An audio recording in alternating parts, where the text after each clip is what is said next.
Hello बच्चों, welcome back my YouTube channel Deepali online classes. बच्चों, आज हम आप लोगों को इस क्लास में दो चर वाले रैखिक समीकरण को समझाने वाले हैं। ये बहुत ही इम्पोर्टेंट और महत्वपूर्ण चैप्टर है, बट बच्चों के जो है कि क्या माइंड से ये अक्सर जो है कि बाहर आ जाते हैं। माइंड बच्चों को समझ में नहीं आता ये दो चर वाले रैखिक समीकरण होता क्या है। बट बच्चों, आपको जो है कि क्या एकदम श्योर हो जाना है कि आज हम आप लोगों को दो चर वाले रैखिक समीकरण समझा ही दूंगा। तो चलते हैं बच्चों, दो चर वाले रैखिक समीकरण को समझने के लिए हमको दो महत्वपूर्ण पॉइंट को समझना होगा। सबसे पहले बच्चों, चर। ये चर क्या होता है, इसे हम वेरिएबल कहते हैं, और एक होता है अचर। हिंदी मीडियम वाले के लिए अचर और चर ध्यान में रखना होगा, और जो इंग्लिश मीडियम वाले हैं, चर को हम वेरिएबल कहते हैं और अचर को हम कहते हैं कांस्टेंट वैल्यू। तो चर किसको कहते हैं? जिसका वैल्यू हम इक्वेशन से फाइंड कर सकते हैं। जैसे आपको 2x इक्वल्स टू जो है कि क्या 4 दिया हुआ है, तो इस इक्वेशन से हम किसका वैल्यू निकाल सकते हैं बच्चों? x का वैल्यू निकाल सकते हैं। तो x मेरा क्या हो गया? चर हो जाएगा। जैसे इसको कट कर देंगे, 2 2 जा क्या होगा 4, तो x का वैल्यू क्या आ जाएगा बच्चों? 2 आ जाएगा। तो इक्वेशन से जिसका वैल्यू हम निकाल सकते हैं वो मेरा क्या हो जाता है? चर हो जाता है। और जिसका वैल्यू नहीं निकाल सकते हैं वो अचर हो जाता है बच्चों। तो आप लोगों को समझ में आ गया होगा, एक्स वाई जो भी अल्फाबेटिकल जो है कि क्या लेटर होते हैं वो मेरा चर होता है, और जो भी नंबर होते हैं जैसे 4 हो गया, 3 हो गया, 2 हो गया, ये मेरा क्या हो गया? अचर हो गया। ये सारा जो है कि बात आपको मालूम हो गया होगा। अब एक बात और हमको मालूम होना चाहिए, यदि हम चर और अचर को मल्टीप्लाई करते हैं बच्चों, तो मेरा एक पद बनता है जिसको हम टर्म कहते हैं। तो पद समझ लीजिए बच्चों, यदि हम 2 और x को मल्टीप्लाई कर देते हैं तो मेरा बनके क्या आ जाता है बच्चों? 2x। तो 2x मेरा क्या है? पद है। और एक ऐसा पद है जिसके वेरिएबल का पावर क्या है? 1 है। तो जब वेरिएबल का पावर 1 होगा तो उसी को हम रैखिक कहेंगे। तो ये कैसा पद है? रैखिक पद है। यदि हम इस जगह 2x स्क्वायर लिख देंगे तो क्या हो जाएगा? ये द्विघात पद है। और यदि हम इस जगह आपके सामने 3x क्यूब लिख देंगे तो ये त्रिघात पद है बच्चों। आपको समझ में आ गया होगा, उम्मीद करते हैं। अब आगे जो है कि हम आपके चैप्टर की ओर जाएंगे, दो चर वाले रैखिक समीकरण। तो रैखिक का मतलब ही जो है कि क्या, किसी भी चर पे पावर 1 होता है बच्चों, आप समझ गए। बट दो चर वाले, तो दो चर का मतलब क्या हुआ? दो चर का मतलब वैसा इक्वेशन जिसमें दो चर होगा और दोनों चर पे पावर 1 होगा, तो हम उसको दो चर वाले रैखिक समीकरण कहेंगे। तो समझते हैं, और आपके सामने जो है कि हम एग्जांपल्स को लिख रहे हैं।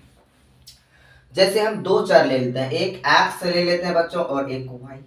तो कोई भी चर हो उसका कोफिशिएंट तो होता ही है ना, गुणांक तो होता ही है।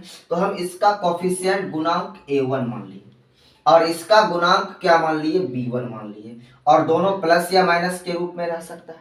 और यदि हम इसको किसी भी कांस्टेंट वैल्यू से जो है कि क्या इक्वेट कर देंगे तो ये मेरा एक इक्वेशन बन जाएगा। इसी को हम कहेंगे दो चर वाले रैखिक समीकरण। बोलेगा सर रैखिक समीकरण क्यों कहेंगे? क्योंकि इसके चर पे पावर क्या है? 1 है। तो ये मेरा फर्स्ट हो गया बच्चों। सेकंड मेरा क्या होगा? सेकंड इक्वेशन लेंगे तो इसका कोफिशिएंट जो होगा वो चेंज हो जाएगा। ये फर्स्ट के लिए a1 मान लिए थे, तो सेकंड के लिए क्या हो जाएगा? a2x।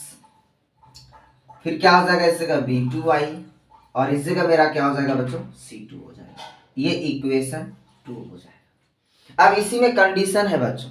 क्या कंडीशन है? कंडीशन है कि दो चर वाले रैखिक समीकरण का ये युग्म हो गया, जोड़ा हो गया। जोड़ा को जब आप हल करेंगे तो उसके x और y का कितना मैक्सिमम वैल्यू जो है कि आ सकता है। x का मैक्सिमम वैल्यू 1 और y का भी मैक्सिमम 1 आएगा, तो हम बोलेंगे क्या? उसका एक हल हुआ। और x और y का मैक्सिमम वैल्यू 1 से अधिक होगा तो क्या बोलेंगे? अनेक हल होगा। और नहीं होगा तो बोलेंगे कोई हल नहीं हुआ। तो कंडीशन क्या होता है इसके लिए हम समझने की कोशिश करते हैं। बेसिकली आपको एक बात बताने की कोशिश कर रहे हैं कि यदि कोई पॉइंट है और उसका निर्देशांक आपको लिखा हुआ है 2,3, जिसे ए पॉइंट है, 2,3 लिखा हुआ है बच्चों, तो इसका मतलब क्या हुआ? ये 2x का वैल्यू हुआ और 3y का वैल्यू। यदि कहीं एक पॉइंट बन रहा है तो x और y का एक ही वैल्यू जो है कि क्या आपको मिलने वाला है। और यदि आपको 2 पॉइंट मिलेगा तो x का 2 वैल्यू और y का क्या भी 2 वैल्यू मिलेगा। और यदि कहीं एक से अधिक पॉइंट मिलने वाला है आपको तो x और y का अनंत वैल्यू हो जाएगा ना। तो इसी पे जो है कि क्या बेस्ट इसके हलों की संख्या है, तो आपको हम बताने की कोशिश करते हैं। फर्स्ट ऐसा जो है कि क्या होता है बच्चों कि यदि हम जो है कि क्या इसके x के कोफिशिएंट और इसके x के कोफिशिएंट का यदि हम रेशियो ले लेते हैं तो a1/a2 हो जाएगा।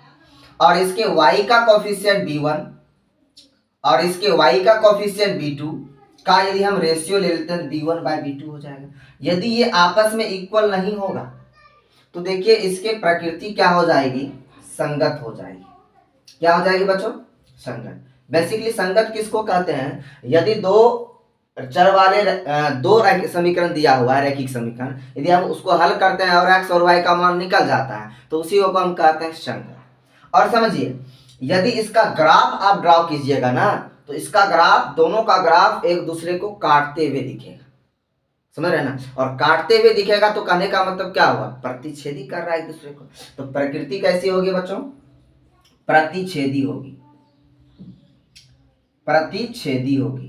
और जब एक बिंदु पे कट करेगा बच्चों तो हलों की संख्या एक ही होगा ना बच्चों। तो ये बात आप समझ चुके हैं। दूसरा कंडीशन क्या होता है बच्चों कि यदि कहने का मतलब यदि इसका a1/a2 और b1/b2 का रेशियो इक्वल हो जाए और इसके कांस्टेंट वैल्यू का जो है कि क्या रेशियो इक्वल नहीं हो, तो कहने का मतलब इसका रेशियो इक्वल होने का मतलब क्या हुआ, जब यदि हम x को कटाने की कोशिश करेंगे तो y भी कट जाएगा और y को कटाने की कोशिश करेंगे तो x भी कट जाएगा इस कंडीशन में। तो कहने का मतलब क्या हुआ, इस कंडीशन में इसको असंगत कह देंगे बच्चों।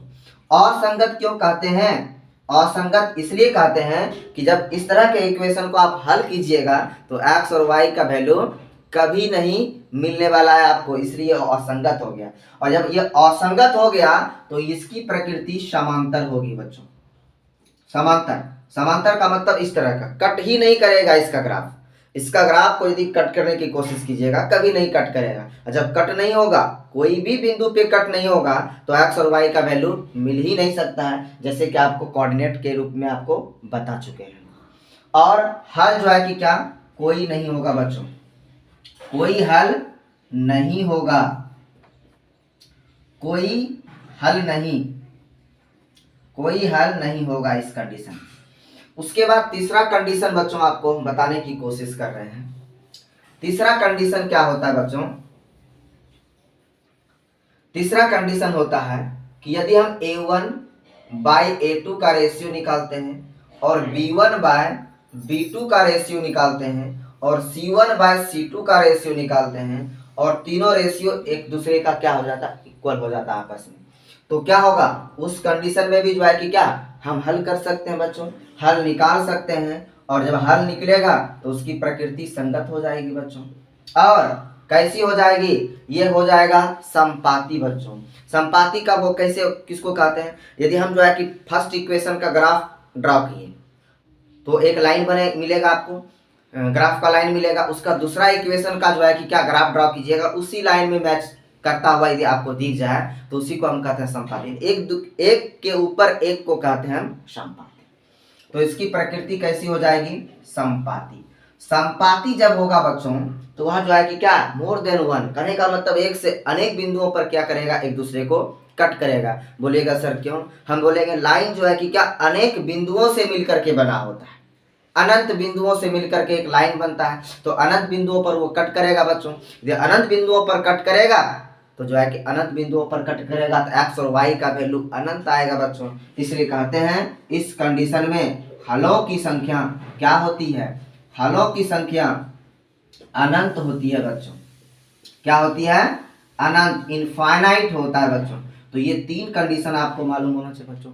यदि दो चर वाले रैखिक समीकरण के युग्म आपको पेयर दिया गया है तो आपको कुछ नहीं करना है, x और y के कोफिशिएंट का रेशियो निकाल के देख लेना है।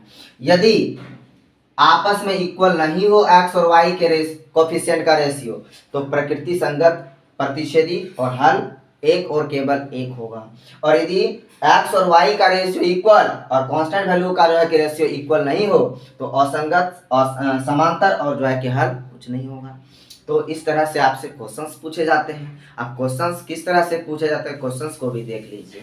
आपके सामने एक एग्जांपल को पेश कर रहे हैं बच्चों, उस एग्जांपल से आप उम्मीद करते हैं सारी चीज़ों को समझ जाइएगा। यदि आपको सपोज दैट एक एग्जाम्पल, एक क्वेश्चन इस तरह के से पूछ दिया जाए कि 2x प्लस क्या 3y इक्वल्स टू क्या 7, एक इक्वेशन दे दिया जाए, ये एक इक्वेशन हुआ। दूसरा इक्वेशन 3x प्लस क्या 6y इक्वल्स टू क्या 10, ये सेकंड इक्वेशन आपको दे दिया गया और आपसे पूछ रहा है इसके हलों की प्रकृति, हलों की संख्या और संगत या असंगत क्या होगा आप बताइए हम।